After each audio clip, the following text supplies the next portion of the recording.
Karachi Pakistani showbiz शख्सियतुनि Swat दरिया में आयल ॿूड में हिक ई ख़ानदान जे 18 माण्हुनि जे ॿुॾी वञण जे अफ़सोसनाक वाक़े ते ॾुख ऐं अफ़सोस जो इज़हार कयो आहे, जेको बेवसी मद जे इंतज़ार जी तस्वीर आहे। सवात वादीअ में पेश आयल ख़ौफ़नाक वाक़े न रुॻो सॼी क़ौम खे सोग में विझी छॾियो आहे, पर पाकिस्तानी फ़नकार बिरादरी खे बि ॾुखारो करे छॾियो आहे। सवात साहनी जो ज़िम्मेवार केरु आहे?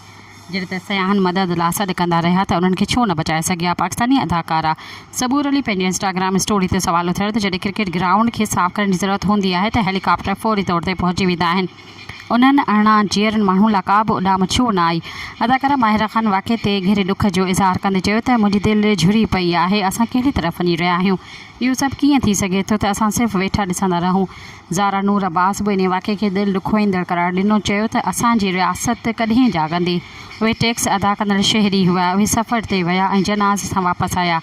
अली ज़फ़र, हुमायूं सईद, फैसल कुरैशी, अहसन ख़ान समेत ॿियनि अदाकारनि ऐं रांदीगरनि पिणु सोशल मीडिया जे हिन सान्हे ते वॾी दिली ॾुख जो इज़हार कयो ऐं चयो त जेकॾहिं वक़्त ते मदद पहुचे हा त क़ीमत इंसानी जानियुनि जे नुक़सान खे रोके सघिजे हा। सब्सक्राइब कयो अवामी न्यूज़ HD खे ऐं ताज़ा तरीन ख़बरुनि लाइ ॾिसंदा रहो अवामी न्यूज़ HD।